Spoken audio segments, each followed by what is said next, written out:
rikthyer në studio dashur, ku sot kam të ftuar Fatos Lumanin, organizatorin në skenën së muzikës serioze shqiptare. Përshëndetje, shumë kënaqësi si zakonisht të mbaj bisedë me ju. Gjithashtu kënaqësi edhe për mua. Atëherë, skena e muzikës serioze shqiptare, edicioni 14 me radhë si vjet, 14 vite, punë e madhe artistike, po na vjen me një event, le themi me një hapje që besoj ka zgjuar tashmë interesimin e shumë personave. Na vije Shkelzen Doli me datë 28 maj në Shkup, apo jo me koncert? Po, tjetë 28 maj, koncerti në Filharmoninë e Maqedonisë. Ne bashkë organizojmë festivali Skena e muzikës serioze me Filharmoninë e Maqedonisë, me drejtorin Mustafa Imerin, dhe besoj se do jetë një event interesant. është menduar, është ideuar se çfarë do luhet, çfarë do prezantohet? Neve kemi menduar që për program programi tjetë atraktiv dhe të luhen 4 stilet e vitit nga Vivaldi dhe veç asaj tjetë edhe Simfonia 40 e Mozart në sol minor. Në Filharmoninë e Maqedonisë, apo jo, me datë 28 maj në ora 19 apo 20 nëse nuk e di. Në orën 20. Në orën 20. Dirigent do të jetë Michael Maciejczek, është dirigent polak, i cili ka një karrierë ndërkombëtare në Vjenë, në Poloni, gjithandej. Është hera parë që Shkelzen Doli vihet tek skena muzikës shqiptare apo ka qenë prezente herave të tjera? Shkelzen Doli është mik i skenës i festivalit ton. Ai ka ardhur disa herë, ka ardhur në kushte kur është paguar, kur nuk është paguar, me një fjalë. Edhe mund ta quajmë është miku i festivalit. Me plot kënaqësi. Po, vjen me plot kënaqësi dhe është bashkëpunim disa vjeçar me Shkelzenin. Tashmë sepse është postuar në rrjetet sociale, lajmi është përhapur, shohim interesim? Ka interesim. Ndoshta për një koncert jubilar mund ta ka interesim mjaft, sepse ka të bëhet me një kualitet shumë të lartë, edhe programi është shumë atraktiv. Vendi është atraktiv gjithashtu ku do mbahet.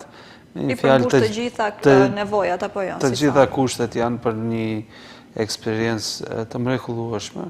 Kështu që shpresojmë që të mbushet salla, të ketë njerëz dhe të kemi një koncert të suksesshëm ashtu siç mendojmë. Kur ka qenë, nëse para shumë ju kujtohet ndoshta herë të tjera prezent? Në Shkup ka qenë para shumë vjetësh. Do të flas për Shkup, ka qenë para shumë vjetësh, po e në fundit ka qenë në Struk, po me skenën e muzikës serioze shqiptare para 4 vjetësh, ashtu diçka, 3-4 vjet. Dhe patëm një koncert në 5 vjet, nuk e di, patëm një koncert me orkestër në parkun, bëm një binë në parkun e qytetit të Strugës, ngjitur me shtëpinë e kulturës në Strugë.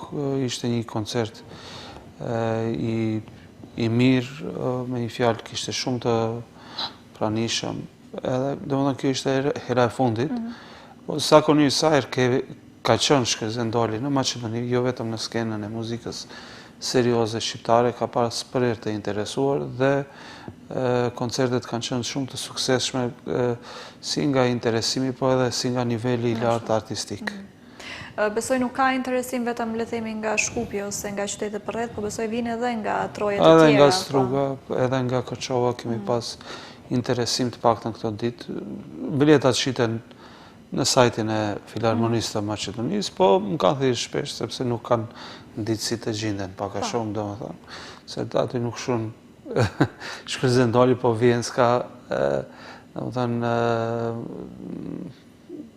domethënë titulli i koncertit është tjetër, pra nuk shuhet interpreti dhe ua kemi shpjeguar se si shkon, kështu që duhet të dalë që interesimi është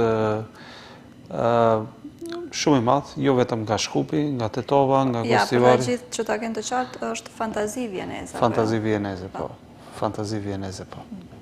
Ashtu quhet titulli i koncertit, me një fjalë, sepse kemi dirigjent, pak a shumë i cili ka një pjesë të karrierës e ka kaluar në Vjenë, kemi një instrumentist i cili luan në Filharmoninë e Vjenës, dhe kemi aty edhe simfoninë e 40, e cila është një simfoni vieneze, domethënë që ka shkruar Mozarti, është sol minore, është simfonia më e njohur e Mozartit.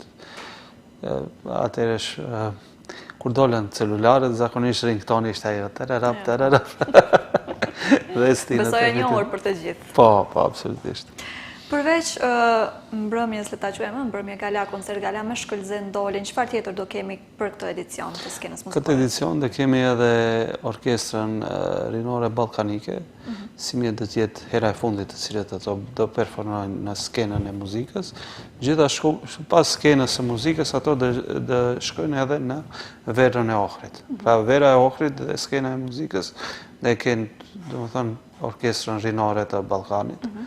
Domethënë një ditë para do të jetë në Shkup me skenën e muzikës serioze shqiptare dhe pastaj nga 18 nga 19 gusht mos gaboj do të jetë edhe në verën e Ohrit.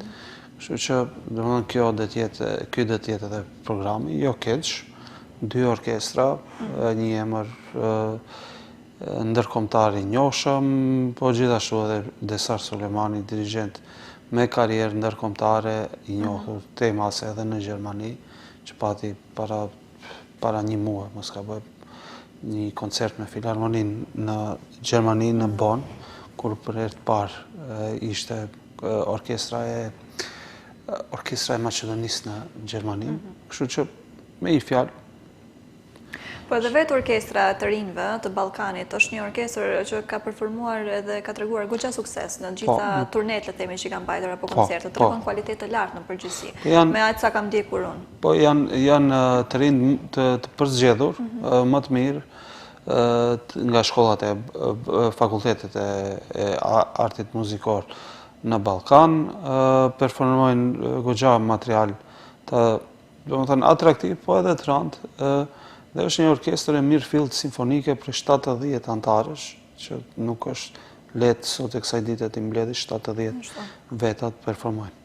Dhe gjë e mirë që të rinjtë të kenë një vend ku të performojnë, sepse zakonisht nuk është që ju jepet shumë hapësirë. Po, e vërtet. Edhe nuk kemi shumë vende apo evente ku mund të performojnë. Evente, institucione, etjera, edhe pak institucione nga ndonjëherë. Sidomos në numër kaq të madh. Po, kështu që kjo është një fat për ta, edhe një mundësi për të bërë një karrierë, domethënë një CV, domethënë për të luajtur vepra të njohura, po edhe një eksperiencë për ta shëtit, për ta njohë Ballkanin pak a shumë, se përveç se në Maqedoni ato do të luajnë në Kosovë, në Shqipëri, Malci, Bosnja, në Serbi, pra, domethënë në këtë gjithë Ballkanin perëndimor. Çfarë do performojnë tek skena muzikës serioze shqiptare, apo kemi ndoshta akoma për të Ende jemi, domethënë do mundohemi të shohim edhe një vepër që është ende në punim, domethënë veç Wagner edhe Respighi, domethënë është kompozitor i njohshëm italian Ottorino Respighi. Do shohim të performojmë edhe një vepër që quhet 4 stinët shqiptare, të cilët e kam kompozuar unë. Do jetë si një lloj surprize, që s'është më surprizë. Vetë se u tha, po gjithë do ngele, ndoshta. Po, do shohim, domethënë se do jetë premier apo vetë se është luajtur? Do të jetë premier, bëhet fjalë për një vepër i cili domethënë të luhet edhe me një instrumentist të njohur shqiptar, po ta kalojmë këtë të Filharmonisë dhe pastaj do e themi kur do vijë koha edhe për atë. Do zbulojmë surprizat e tjera. Po. Mund bisedojmë gjithsesi pak mbi kompozimin apo do na lësh Jo, fare gjithçka? nuk ka lidhje, mund bisedojmë. Janë Dua di pak a shumë ndoshta detaje apo si inspirim ose pak a shumë si vizualisht pak a shumë çfarë mund na tregosh ndoshta se çfarë mund presim të dëgjojmë ose mbi çfarë është ndërtuar. domethënë janë katër kompozime, të cilët kanë marrë inspirim nga stinat dhe janë të katërtat në formë valsi. Janë në formë valsi, janë në metrikën e valsit, se ashtu e kam imagjinuar. Dhe të katërtat janë kushtuar atij instrumentistit, i cili do t'i performoj. Po pas asaj do kemi edhe një farlloj një farlloj video, një farlloj spotin, tojza ta quajmë me atë. Do mundohemi ta incizojmë në atë periudhë, po edhe ta interpretojmë live në Shkup, por edhe në Verën e Ohrit. Tash do shohim deri atëherësh. Ne jemi ato janë kompozuar, tash ka do finesa të vogla që nga ndonjëherë nuk marrin kohë, po nga ndonjëherë marrin shumë më tepër se sa vetë kompozimi, kështu që do shohim si do vije kohë. Do të është kompozuar enkas për personin që do e luajë instrumentistin. Po, është enkas. Po, u mendua që nga fillimi që të prezantohet në këtë edicion të muzikës, të skenës së muzikës serioze shqiptare? Po, për herë të parë do prezantohet domethënë në gusht, dhe aty do të ketë premierën si vepër, do të ketë premierën në Shkodër, në Shkup dhe ndoshta edhe në Verën e Ohrit, po nuk e dim, domethënë do shohim se si do vije, sepse është instrumentist i njohur dhe nuk e dim se si do e ketë agjendën edhe për Verën e Ohrit. Por është i informuar, domethënë gjithsesi mbi është me kërkesën e tij. Është me kërkesën e tij, Jo, se të them drejt, kam pas kërkesa nga shumë instrumentistë, po edhe njerëz emra të cilët kanë performuar në skenën e muzikës serioze shqiptare, po të them jo shpesh po asnjëherë gati nuk kam shkruajtur vepër sepse do për kushtim, do edhe kalon një kohë ku nuk mund të argjosh kohën për CV vetëm, edhe të duhet një diçka plus. Pastaj nuk është se ke vetëm kompozimin, ke edhe shumë angazhime të tjera. Ka edhe shumë angazhime të tjera. Sigur të ishte vetëm kompozimi, dhe ishte një kënaqësi vërtet e madhe. Po si është ndjesia kur vetë instrumentistët kërkojnë kompozosh për ta? Rritet egoja pak. Jo, s'mundem se shifa. Me të vërtet, kam pas shumë kërkesa, nuk du të them nga kush, që t'jem modest këtu, po kam pas shumë kërkesa, gati nga çdo instrumentist ose këngëtar ose që ka performu në skenën e muzikës, ka kërkuar diçka t'i shkrua, po edhe koha, edhe angazhimet e tepërta nuk është se më kanë lënë mua kanë lënë kohë që të shkruhet, se me të vërtet do të ishte kënaqësi për çdo njeri të kisha shkruar diçka. Po vetë preferencë ke kur kompozon ndoshta për ndonjë instrument apo varet nga momenti, nga inspirimi, nga rrethanat? Shive, unë mund të shkruaj për çdo lloj instrumenti, edhe më varet edhe nga inspirimi, po edhe nga relacioni miqësor që e kam me instrumentistin. Kështu që varet. Preferencë dhe kisha dashur për piano kam shkruar, për violin kam shkruar, për vokal kam shkruar njëjtë, për gitar kam dashur të shkruaj, po vetë faktin që gitara nuk është instrument simfonik, kjo më ka lënë pak. Ka stepur pak. Ka stepur, sepse edhe veprat më të njohura që janë për gitar nuk është se tingëllojnë aq mirë me orkestër, duke pas parasysh koncertin e njohur të Rodrigos Aranjes, kështu që atë kisha dashur për gitar të shkruaj, por problemi është që do thënë nuk rezonon aq mirë, duhet zakonisht ose të marrësh një farlloj përforcuesi, që zakonisht kur merret një farlloj përforcuesi me gitarën, edhe quhet si një lloj mungese balansit orkestral e tjerë, çështje të tilla, kështu që është një bela që s'du t'i hy. Po që dhe kisha dashti. Përgjithësi edhe të kompozor simfonia janë vepra ndhaja, është vepra më e madhe, më thënë, që skenike muzikore, kështu që... Po, unë dhe kisha dasht të shkruaj një simfoni të dytë, se një është shkryt kur kam qenë si student, tash dhe kisha dasht të shkruaj një të dytë, se kuptohet me kalimin e kohës, mendimet ndryshojnë, teknikat kompozicionale rriten, edhe dhe kisha dash një të dytë, sidomos me kor dhe orkestër. Ngjashëm si e nënta e Beethovenit, por në një stil të shekullit 21. Kjo që ke kompozuar tash, dhe më thënë 4 stinat, e kuptoj në metrikën e valsit dhe dhe më thënë me ritmin e valsit, po gjithsesi ka elementet ndoshta tradicionale tona, diçka të përzierë, ose është më shumë nga kontemporania, apo mbetet valsi pastër?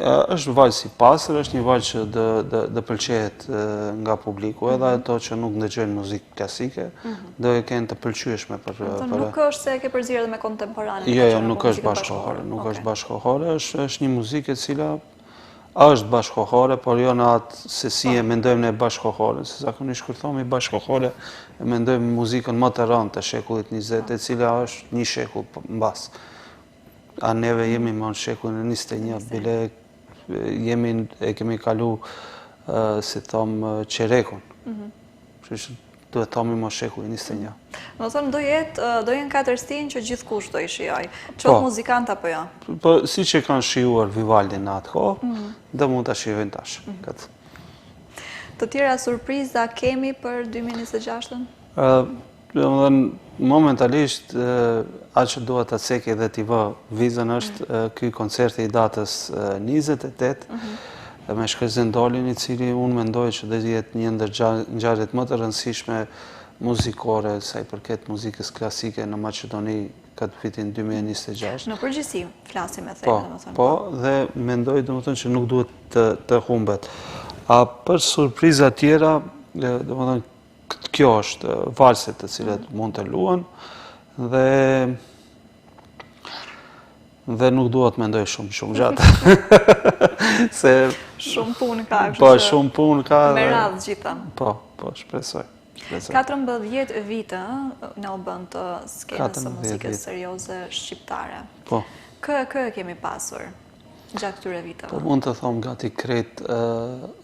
gati krejt muzikantët të cilët kanë bo karierë botërore, Shkëzën Dolin, Iva Mullon, Ermonela Jahon, Josif Gjipalin, Petrit Qekun, Ram Lahajn, një fjallë, CV-ja e skenës është CV e një festivali jo nga finansat, po për nga CV-ja është që mund të barazojsh me verën e Ohrit. Për nga nivellit e kualitetit, me verën e Ohrit. Artistat e pranishëm, po.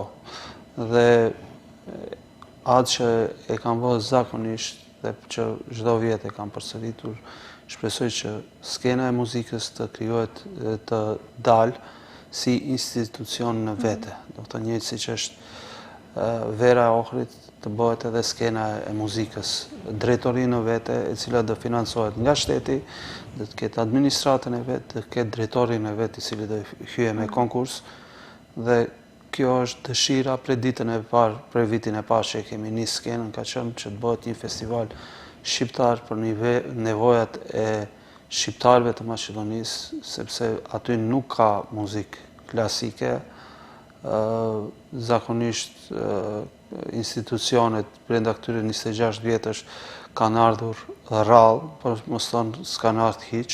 Për shembull, brenda 26 vjetëve me Tetov Opera e Maqedonisë ka ardhur një herë edhe atë në skenën e muzikës serioze shqiptare.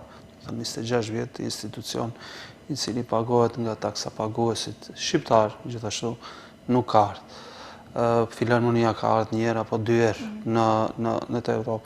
Kështu që qëllimi i skenës është që në këto vende ku zakonisht nuk vijnë këto institucione shtetërore, edhe pse janë shtetërore, po edhe pse janë shtetërore, pagohen nga neve, të mundet, domethënë ta mbush atë boshllëk të madh dhe do të thonë të krijohej ato aktivitete të cilët i mungojnë kësaj pjese, do të thonë ku banojnë kryesisht shqiptarët. Kjo. Pse nuk lëvizin, thua, në qytetet e tjera? Apo është ndoshta komforti që Shkupi ofron, edhe ajo shtëpia që e kanë komforti, që si mjet do të thonë që ishte një risi shumë e mirë, që e përshëndesi, do të thonë pas shumë viteve e pash orkestrën e Filharmonisë të Maqedonisë që mbajti një koncert në Struk, do të thonë para ca ditësh, dhe kjo është për tu përshëndetur. Por brenda 26 viteve, do të thonë a ka qenë një herë, a ka qenë 2 herë. Dhe kjo, për shembull, në qoftë se shkojmë në Suedi ose se shkojmë në Gjermani në këto vende tjera, në qoftë se një orkestër pagohet nga taksat shtetërore, nga taksat e gjithë territorit të Maqedonisë, ajo ka për obligim që të shkojnë në të gjithë territorin e Maqedonisë. Njësë si shkojnë në Suedi, për shembull, teatri i Stockholmit, përveç se në Stockholm lëviz edhe vende tjera. Domethënë kur kemi të bëjmë me ashtu politikesh të neve nuk ndodh kjo gjë. Edhe ma merr mendja edhe pse e themi, edhe pse e dim pse nuk ndodh, domethënë ndoshta është një formë ta zëm që ta them është ksenofobi një farë mënyre, sepse kemi pasur që ka shku opera, ka shku në Shën Nikol, Sveti Nikole, domethënë një qytet me 2000-3000 banorëve dhe nuk vjen dot në Tetov. Dhe në këto rast neve jemi detyruar që të kërkojmë, të kërkojmë festivalin ton, i cili të ta mbush këtë boshllok. Po, këtë boshllok, sepse rrugë tjetër nuk ka. Nuk shoh se ka. Ja ta zëm dhe kemi një drejtor shqiptar i cili do e çoje në Struk, do e çoje, po prap nesër kur do të vjen një drejtor tjetër në Maqedon, puna do të kthehet prapë në zero. Dhe jo gjithë edhe nuk kanë pse, domethënë, po edhe nuk e kanë luksin që gjithë të vinë Shkup për çdo mbrëmje, qoftë opera, baleti apo filharmonia për performancë. Se duhet nga Struga për shembull, që të vish, ti e ke 160 kilometra të vish dhe 160 kilometra të shkosh, dhe nuk janë 160 kilometra rrugë e drejtë. Dhe kërkush se ka, nga ana tjetër, nga taksat e atyre pagohen këto institucione. Kështu që skena e muzikës serioze, në qoftë se ishte bë si festival, si drejtori, në vete dhe e kishte mbuluar këtë boshllok. Dhe i kishte mbuluar këtë boshllok. Kemi pritshmëri, kemi lajme, shohim diçka zhvillim në këtë aspekt? Jo, fatkeqësisht jo. Fatkeqësisht jo. Bile edhe disa institucione të cilët duhet të nisin këtë vit ose vitin e kaluar, i shohim se janë në plan për të shkrirë. Kështu që do të thënë sa i përket situatës është situatë e rëndë, të paktën për kulturën shqiptare momentalisht. Çfarë do duhej të bëjë në këtë rast ose të bënim? Në radhë parë duhet të bëhet një debat. Ose po kuptojmë të paktën ndoshta se çfarë është duke ndodhur realisht edhe sa do ketë impakte negative kjo situatë. Po çdo situatë e tillë neve na kthen mbas 4 vjet, 8 vjet, 12 vjet, se jo se kemi qenë mirë. Dhe neve për jemi munduar me hapa shumë të vogla, ka shi institucioneve të këtyre që i kam pas. Neve jemi mundu dhe tash vjen një situatë e tillë kur kthen prap 4 vjet, 8 vjet, 12 vjet, sa i përket për shembull shkrirjes së institucioneve, sa i përket uljes së buxheteve të festivaleve. Dhe në momentin domethënë kur jemi në regres të tillë, ne të paktën domethënë duhet të ulemi krejt si muzikant, si artist që të debatojmë se çfarë ndodh. Sepse jo para 2 muaj, 3 muaj u soll një farë lloj ligji, jo ligj, një farë lloj strategjie për kulturë, ku aty nuk ishte i pranishëm asnjë shqiptar. Dhe domethënë kjo është fatkeqësi, sepse në momentin kur si jemi të pranishëm, atëherë neve am kuptoni, kur si e i pranishëm atesh për çfarë do vendosish, do bëj ëndër ose çfarë. Nuk merresh parasysh. Nuk merresh parasysh, vendos ai për ty, edhe zakonisht kur kam vendos për neve, rezultatet janë këto që janë sot. Po, pse s'po ndodhin këto debatet? Ose kush duhet të nisë të paktën? Debatet duhet nisin të paktën nga institucionet. Domethënë, institucionet duhet të nisin debatet, paktën me artistët shqiptarë. Çfarë na mungon, cila është rruga se si duhet mbrim dhe si është mënyra më e lehtë për ta, se jo për herë gjërat e mëdha vijnë rand. Ka edhe rrugë të lehta të cilat mund të na afrojnë në rezultate shumë të mira.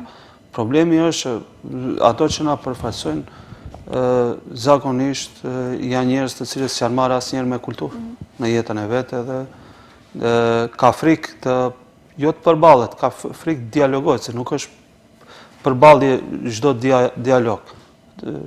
A jam i qartë?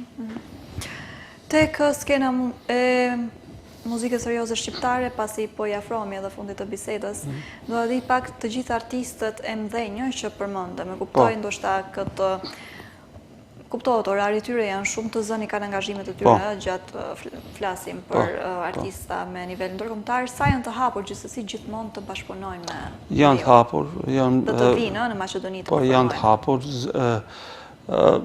zakonisht duhet të komunikohet 1 vjet ose 2 vjet para, që ta shohim edhe orarin, por zakonisht kemi krijuar ato kemi krijuar kontaktet me to dhe është tash shumë e lehtë, nuk kemi nevojë nëpërmjet një menaxhmenti, po drejt për drejt bisedojmë me to. Janë krijuar këto urat e miqësisë, këto bashkëpunime të ngushta. Është shumë e kollajshme. Do vazhdoj gjithsesi misioni i skenës muzikore derisa kur të bëhet, domethënë skena do vazhdohet derisa kur të bëhet institucion shtetëror. Deri atëherë është edhe pse kemi këto pengesa, këto probleme, këto rrethana, misioni do vazhdoj. Po, misioni derisa kur të bëhet institucion shtetëror. Ajo është qëllimi. Për të mos harruar edhe një herë dhe për ta përsëritur, që ta dinë gjithë, Shkëlzen Doli me 28 maj koncert në Filharmoninë e Maqedonisë së Veriut në ora 20.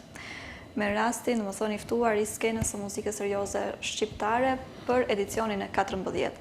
Kjo është nata e hapjes, pastaj e kemi dhe eventin tjetër në gusht me Orkestrën e të Rinjve të Ballkanit, të dirigjuar nga Desar Sulejmani. Po, ku siç duket do kemi dhe surprizë, një premier nga ju, domethënë 4 stinat në formë valci.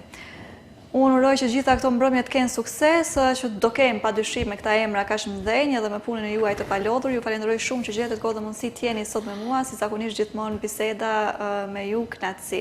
Gjithashtu. Dhe të falenderoj edhe një herë dhe uroj që ritakohemi si gjithmonë për të tjera suksese. Faleminderit edhe juve. E tash të dashur, me kaq që përshëndesun edhe për sot, duke ju uruar një pasdite sa më të këndshme, ne rishihemi sërish të mërkurën në të njëjtën kohë. Mirëmbëjtje.